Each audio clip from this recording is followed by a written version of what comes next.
안녕하세요. 사랑하는 성도님, 생명의 주님이 우리와 함께 하십니다. 우리와 함께 하시는 주님을 찬양합니다. 기도합시다. 주님의 거룩하신 이름을 찬양합니다. 저희들을 위하여 자신의 목숨을 내어주시기까지 그렇게 희생하시고 저희들을 사랑하여 주신 그 은혜 감사합니다. 오늘도 주님의 말씀을 기대하며 주님의 음성을 듣고자 하오니 저희들의 마음을 열어주시고 깨우쳐 주시며 주님의 거룩하고 놀라운 진리의 말씀으로 가득 채워 주시옵소서. 저희들의 삶이 매일매일 주님의 말씀으로 거룩하게 세워져 가는 삶이 되게 하여 주시옵소서. 예수님 이름으로 기도합니다. 아멘. 네, 오늘 말씀은 히브리서 9장 11절에서 22절입니다. 그리스도께서는 장래 좋은 일의 대제사장으로 오사 손으로 짓지 아니한 것 곧 이 창조에 속하지 아니하고 더 크고 온전한 장막으로 말미암아 염소와 송아지의 피로 하지 아니하고 오직 자기의 피로 영원한 속죄를 이루사 단번에 성소에 들어가셨느니라. 염소와 황소의 피와 및 암송아지의 죄를 부정한 자에게 뿌려 그 육체를 정결하게 하여 거룩하게 하거든 하물며 영원하신 성령으로 말미암아 흠없는 자기를 하나님께 드린 그리스도의 피가 어찌 너희 양심을 죽은 행실에서 깨끗하게 하고 살아계신 하나님을 섬기게 하지 못하겠느냐. 이로 말미암아 그는 새 언약의 중보자시니 이는 첫 언약 때에 범한 죄에서 속량하려고 죽으사 부르심을 입은 자로 하여금 영원한 기업의 약속을 얻게 하려 하심이라. 유언은 유언한 자가 죽어야 되나니 유언은 그 사람이 죽은 후에야 유효한즉 유언한 자가 살아있는 동안에는 효력이 없느니라. 그러므로 첫 언약도 피 없이 세운 것이 아니니 모세가 율법대로 모든 계명을 온 백성에게 말한 후에 송아지와 염소의 피 곧 물과 붉은 양털과 우슬초를 취하여 그 두루마리와 온 백성에게 뿌리며 이르되 이는 하나님이 너에게 명하신 언약의 피라 하고 또한 이와 같이 피를 장막에 섬기는 일에 쓰는 모든 그릇에 뿌렸느니라. 율법을 따라 거의 모든 물건이 피로써 정결하게 되나니 피 흘림이 없은즉 사함이 없느니라. 아멘. 자, 히브리서 기자는 계속해서 예수님이 대제사장 되심으로 어떤 일을 이루셨는지를 말씀하고 있습니다. 11절입니다. 그리스도께서는 장래 좋은 일의 대제사장으로 오사 손으로 짓지 아니한 것 곧 이 창조에 속하지 아니한 더 크고 온전한 장막으로 말미암아 염소와 송아지의 피로 하지 아니하고 오직 자기의 피로 영원한 속죄를 이루사 단번에 성소에 들어가셨느니라. 자, 예수 그리스도 하나님의 아들은 바로 장래의 좋은 일의 제사장 곧 복음, 영원한 생명, 하나님의 구원의 은혜의 대제사장으로 오셨어요. 그래서 이 땅에 손으로 지은 그러한 성전, 성소가 아니라 손으로 짓지 아니한 곧 이 세상의 피조물에 속하지 아니한 더 크고 온전한 장막으로 말미암아서 자신의 피로 영원한 속죄를 이루시고 단번에 성소에 들어가셨다. 자, 이게 무슨 말씀인가 하면 예수님께서 이제 대제사장 되셨죠. 제사장은 언제나 동물의 피를 잡아서 그것을 뿌림으로 인하여서 이스라엘 백성들의 죄를 속하고 자신의 죄를 속하고 하는 그러한 일을 하였습니다. 이것이 제사장의 일이었습니다. 자, 그런데 예수님은 이렇게 모세 율법으로 주신 이 땅의 건물과 땅의 성전에서 행하던 그러한 제사장이 아니라 하늘에 하나님께서 세우신 대제사장이시기 때문에 동물의 피, 곧 염소와 송아지의 피가 아니라 예수님 자신이 제물이 되셔서 하나님의 주시는 영원한 속죄를 단번에 이루셨어요. 구약의 속죄는 반복적입니다. 또 하고 또 하고 또 하고 해야 돼요. 제물을 또 잡아드리고 또 잡아드리고 해야 되는 것이죠. 그런데 예수님이 자신의 몸을 희생 제물로 속량의 제물로 내어놓으셨기 때문에 그 한 번의 완전한 죽으심으로 이 구속의 은혜를 이루신 겁니다. 속죄를 이루셨어요. 그렇게 하여 단번에 성소로 들어가셨어요. 다른 여러 절차와 반복된 행위 필요 없이 예수님은 온전히 하늘의 성소로 들어가셔서 우리를 위한 대제사장으로서 지금도 일하고 계시는 겁니다. 구약의 율법에 따르면 13절 황소, 염소, 암송아지의 피를 통해 또 이것에 죄를 뿌려서 거룩하게 정결하게 할 수 있었다고 하면 14절 하물며 성령으로 말미암아 흠없는 자기를 하나님께 드린 그리스도의 피가 어찌 너희 양심을 죽은 행실에서 깨끗하게 하고 살아계신 하나님을 섬기게 하지 못하겠느냐. 자, 여기에는 아주 중요한 핵심적인 메시지가 담겨 있어요. 예수 그리스도의 피의 역할입니다. 예수 그리스도의 피, 예수 그리스도께서 스스로 자신을 대속제물로 내어주신 그 예수 그리스도의 피의 놀라운 능력과 그 비교할 수 없는 탁월함을 지금 설명하고 있는 겁니다. 자, 그리스도의 피는 모든 우리 그리스도인의 신앙생활의 가장 핵심입니다. 예수님의 피, 그것은 곧 예수님의 십자가, 그것은 우리를 향한 하나님의 사랑의 완성, 우리의 죄를 사하시고 우리를 영원한 하나님 나라로 인도하여 가시는 생명의 문이 바로 이 예수님의 피로 인하여 열려진 거죠. 그러니까 예수님의 피는 우리의 영원한 찬송의 주제이며 감사와 찬양을 드릴 이유가 되죠. 자, 예수 그리스도의 피의 우월함은 무엇입니까? 이 땅에서 잡아들이던 황소, 염소, 양 같은 그러한 동물의 피와는 비교가 되지 않아요. 왜냐하면 예수님의 피는 영원하고 단번에 완벽하게 이루시기 때문이죠. 그래서 예수님의 이 피는 영원한 속죄를 가져오는 하늘의 성소로 인도하여 이끄시는 그런 완전한 속죄의 제물이다. 그러므로 예수님의 피는 그 무엇과도 비교할 수 없는 탁월하고 우월하고 완전한 피다라고 하는 것을 말합니다. 구약시대에는 피 흘림이 있어야만 제사가 있고 그래야만 용서함을 받았던 거예요. 근데 예수님의 피는 이것과 비교할 수 없이 완벽하고 영원하다. 자, 그러면 이 피가 어떤 능력을 가지고 있습니까? 이 피가 어찌 너희 양심을 죽은 행실에서 깨끗하게 하고 라고 되어 있죠. 자, 피의 능력은 무엇입니까?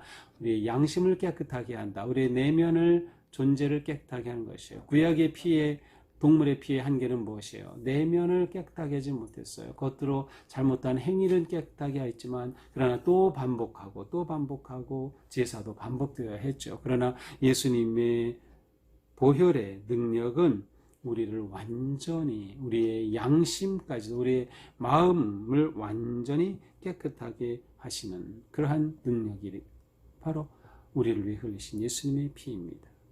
그러므로 이 땅의 그 어떠한 것과도 비교할 수 없죠. 그러한 가시적이고 육체적이고 이 땅의 피조물로 만들어진 그것과는 비교할 수 없는 완벽한 능력의 피이다라고 하는 것입니다. 그리스도의 피가 우리를 깨끗하게 하신다. 자, 이렇게 그리스도의 피로 깨끗하게 하시는 목적이 무엇일까요? 살아계신 하나님을 섬기게 하는 겁니다. 그래서 섬긴다고 하는 것은 레이투르기아라는 단어는 예배한다라는 뜻도 있어요. 같이 사용이 되고 있죠. 성경에서는. 그러므로 이러한 예수 그리스도의 피의 결과로 우리는 온전한 하나님을 예배하는 하나님의 백성이 되는 것이죠. 온전히 하나님을 예배하는 자가 되는 것. 이것이 원래 제사장이 베풀어주는 길이었죠.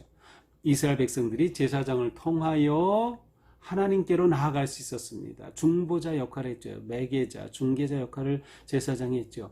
예수님이 우리를 위한 중보자가 되셔서 대제사장이 되셨기에 예수님의 그 온전한 보혈의 능력으로 우리는 완전히 하나님께로 나아갈 수 있는 진정한 예배자가 되게 된 것이에요. 그래서 하나님을 예배하고 섬기는 그 일을 예수 그리스도의 십자가를 통하여 우리에게 활짝 열어주신 것이죠. 하나님께서 가장 기뻐하시는 것, 예배하는 자를 찾으시는 하나님 앞에 우리가 그렇게 나아갈 길을 열어주셨다. 그러므로 예수님은 새 언약의 중보자이십니다. 우리가 하나님께로 나아가도록 길을 열어주신 분이고 또한 하나님 우편에 계셔서 우리의 모든 고통을 체휼하시면서 도우시는 함께 하시는 그러한 중보자 되시는 예수 그리스도이십니다. 그러므로 이는 첫 언약 때의 범한 죄에서 속량하려고, 그렇죠, 우리를 죄에서 속하시려고 죽으사 부르심을 입은 자로 하여금 영원한 기업의 약속을 얻게 하십니다. 자, 예수님의 십자가의 보혈과 언약의 성취를 여기서는 연결하고 있어요. 예수님의 십자가의 보혈은 하나님께서 우리에게 주신 이 놀라운 언약, 영원한 기업의 약속, 하나님 나라의 그 영원한 기업의 약속을 성취케 하시는 놀라운 은혜의 십자가임을 말씀하고 계십니다. 16절, 유언은 유언한 자가 죽어야 되나니 유언은 그 사람이 죽은 후에야 유효한 즉 유언한 자가 살아있는 동안에는 효력이 없느니라. 자, 이 말씀은 조금 우리가 좀 달리 이해할 필요가 있어요. 자, 유언이라고 되는 그 옆에 일이라고 되어 있죠. 성경에 가서 보니까 언약이라고 되어 있어요. 그래서 이 단어는 유언이라고도 해석 가능하고 언약이라고도 해석 가능합니다. 근데 일반적으로 해석하면 언약이라고 번역하면 언약은 언약한 자가 죽어야 되나니, 이게 약간 문맥상이 어색해 보이기 때문에 보통 유언으로 해석을 합니다. 하지만 이렇게 해석할 경우에도 역시 좀 어려움은 있어요. 왜냐하면 유언은 유언한 자가 죽어야 되나니, 유언은 유언한 사람이 죽어야 유언의 효력이 발휘한다. 언약 때에. 그런데 여기서 유언한 자가 복수예요, 원래. 그러니까 유언한 자들입니다. 그러니까 실제로 유언의 효력은 이 당시에 죽어야만 나타난 것은 아니었어요. 살아 있어도 얼마든지 유언의 효력이 나타났던 거죠. 그러니까 이것은 그 당시의 문화에는 맞지 않는 표현이에요. 따라서 죽은 후에 유효하다, 그렇지 않았던 거죠. 유언한 자가 살아있는 동안 효력이 없느니라. 아니요, 살아있는 동안에도 다 효력이 있는 것이죠. 그러면 이것을 언약으로 번역하면 어떨까? 자, 언약은 여기서 언약을 위해, 체결하기 위해, 언약을 위해서는 반드시 그 당시 동물을 잡아 피를 흘려야 했죠. 그래서 피 흘림과 언약이 이렇게 연결이 되는데, 바로 이렇게 언약을 위해서 체결하기 위해 짐승들이 죽는 것을 의미할 수도 있다. 그래서 언약이 이루어지려면 언약 체결을 위해 짐승들이 피를 흘려야 된다. 이처럼 언약은 피를 흘린 후에야 유효하다. 그것과 같이 예수 그리스도의 보혈의 피가 우리를 위한 완전한 언약의 피가 되어 주셨다. 그러므로 첫 언약도 피 없이 세운 것 없다. 두 번째 언약인 예수 그리스도를 통한 언약도 예수님의 십자가의 보혈의 피로 말미암아 이루어진다라고 하는 의미로 보는 것도 좋을 것 같습니다. 자, 이렇게 피 없이는 어떠한 언약도 이루어질 수 없는 거죠. 동시에 예수 그리스도의 피는 동물의 피로 사함을 받던 구약시대의 제사보다 비교될 수 없이 완벽하게 예수 그리스도의 피가 우리를 양심과 내면으로부터 완전히 속량하시고 속죄하셔서 새로운 피조물로 우리를 만들어 주신다. 그래서 22절에 피 흘림 없은 즉 사함이 없느니라. 피 없이 사함은 없는 거죠. 이것은 우리 신앙생활에 아주 중요합니다. 예수님의 십자가 없이 우리는 용서함 받을 수 없는 거죠. 우리가 믿는 건 무엇입니까? 예수님이 우리를 위해 대속의 죽으심을 당하시고 부활하시고 우리에게 영원한 생명을 선물로 주신다. 그러므로 예수님의 피 흘림 없이는 우리는 구속의 은혜를 누릴 수가 없음을 알 수 있습니다. 피 흘림이 없은즉 사함도 없느니라. 구약의 이와 같은 제사의 원칙이 예수 그리스도 안에서 완전히 성취되었음을 보여주고 있습니다. 자, 이렇게 오늘 말씀은 예수 그리스도의 죽으심이 새 언약의 성취를 의미하고 예수님은 대제사장이 되셔서 우리를 위해 이처럼 위대한 언약의 중보자가 되어주셨다라고 하는 것을 말씀하고 있습니다. 약간 좀 어렵게 느껴질 수 있었겠는데요. 자, 오늘 말씀을 정리하면서 저는 이렇게 쉽게 우리가 찬송가 가사처럼 한번 말하고 싶어요. 예수의 피밖에 없네. 예수의 피밖에 없다. 그렇습니다.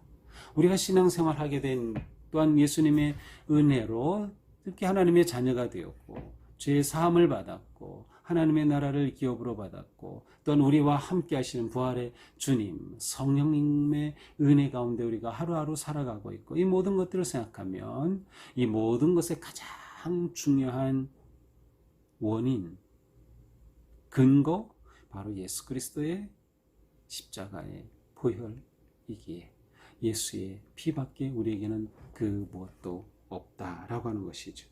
예수님의 피는 우리를 위한 완전한 구원의 방편이 되어 주셨다. 예수 그리스도의 보혈은 우리를 위한 완전한 언약의 성취가 되어 주셨다. 예수 그리스도의 보혈은 우리를 내면으로부터 완전히 새로운 피조물로, 새로운 존재로 만드신다. 예수님의 보혈은 우리의 최후 승리의 문이 되신다. 그래서 우리는 어떤 상황에서도 예수님의 보혈을 찬양하고 보혈의 능력을 의지하고 그 보혈을 힘입어서 하나님의 거룩한 나라에 들어가게 되는 것이죠. 오늘 우리는 예수님의 이 놀라운 보혈의 은혜를 순간순간 떠올리면서 주님의 은혜에 감사하고 또 그 보혈의 능력을 의지하는, 그래 우리 삶에 어떤 일이 일어나든 어떤 상황이든 예수님의 보혈의 능력으로 승리하는 우리 모두가 되기를 주님의 이름으로 축복합니다. 기도하겠습니다. 주님 감사합니다. 저희들에게는 예수님의 피밖에 없습니다. 예수님의 피로 구속함을 받은 저희들입니다. 예수님의 피로 새로운 존재가 된 저희들입니다. 예수님의 피로 깨끗함을 받아 하나님의 자녀가 되어 하나님을 예배할 수 있고 하나님께로 나아갈 수 있는 은혜를 입은 저희들입니다. 예수님의 보혈의 피로 우리는 최후의 승리를 보장받았고 우리는 승리의 그 길을 향해 오늘도 나아갈 수 있으니 주님 그 은혜와 사랑에 감사드립니다. 오늘 하루 사는 동안 저희들은 오직 주님의 십자가의 보혈을 의지하고 그 은혜에 감사하고 보혈의 능력으로 승리하며 나아갈 수 있도록 오늘도 함께하여 주시옵소서. 예수님 이름으로 기도합니다. 아멘. 네, 예수의 피밖에 없네. 우리의 삶이 오늘과 같은 은혜 가운데 승리하기를 축복합니다. 사랑합니다.